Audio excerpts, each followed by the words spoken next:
Hello, hello, hello everyone! Cooking 101 tayo ngayon. Ngayon, magluluto tayo ng chicken barbecue a la ching. Charot!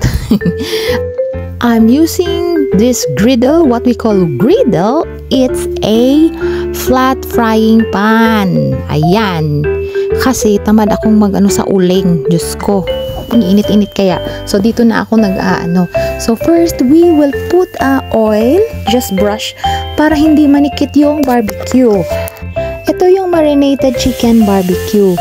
Nakalimutan kong i-video kaya sige na lang sa susunod na lang na pagluluto ko.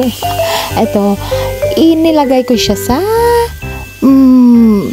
griddle. Bagong word yan. Griddle. Charot. We all. Ano na ba ako? Ano nang nangyari sa akin? Diyos ko, nagsabod-sabod ang aking mga dila. Diyos ko. Ang mga dila. Ang daming dila. Isang dila lang pala. Kaya ito, inano natin na nag-grill na tayo ng barbecue. Ang sarap kaya niyan. Itong recipe ko, galing pa itong recipe ni Mami. Pero, revise ko may nilagay ako na pampasarap talaga nito. Charot. Pero masarap din yun kay Mami. Oy, pero itong sa akin, mas masarap. Peace. Mami, peace ha, peace. Yung mga kabataan noon na nakaapas. Anong tawag yan? Nakaapas. Kasi may restaurant kami dati, yung Penguin by the Sea. Oy, ano yun, saleable yung barbecue namin. Ito yung lasa talaga, yung original, hindi na original, Levi's chicken barbecue. Ang sarap kayo. O, diba? Yung Penguin by the Sea, tapos na nagiging siyang Papom's Place. O, sinong nakaka-relate niyan? O, ang dami kayang bumibili doon.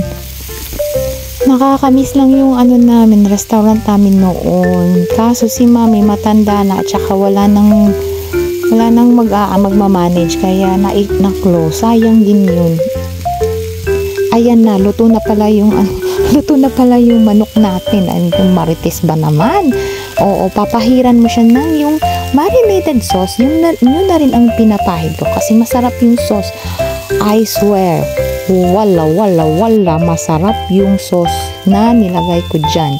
Kaya yan na rin ang pinapahid ko sa barbecue. Oh. Yung fire ko dito, medium-high lang. Para hindi siya masusunog. Pero kung ilo-low din, ang tagal magluto, be. Kaya medium to, yung middle ng medium at saka high, medium-high. Oh, ganun. Ganun yung fire. Mahirap kasi mag-ihaw sa labas. Mainit pa sa labas. Mag-iihaw ka pa dun. Ay, pati ikaw, maiihaw din. Ayan. Ayan na, yung sauce ng marinate na chicken, inano ko, anong tawag yan? Sinute ko, hindi sute. Basta pinakuluan ko. Ipininit ko at saka nilagyan ko ng oil. Tapos pag kumukulo na yan, imimix mo yan. Mikos-mikos tayo niyan pag kukulo na yan. Tsaka yan na ang magiging sauce niya. Wala, masarap talaga ang sauce. Hoy, love your own ako. Diyos ko. Pag medyo sticky na siya, ayan na, kumukulo na siya. Mimix-mix mo lang, mekos-mekos mo lang yan. Pag medyo maano na siya, mas sticky-sticky na siya, gamay, konti. Ayun na, gawa na siya. Anong tawag niyan? Luto. Parang, basta.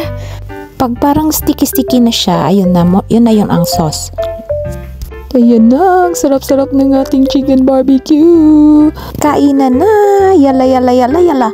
Let's eat. So that's all for today. Babush kalabush. Ingat kayo lahat. Mwah.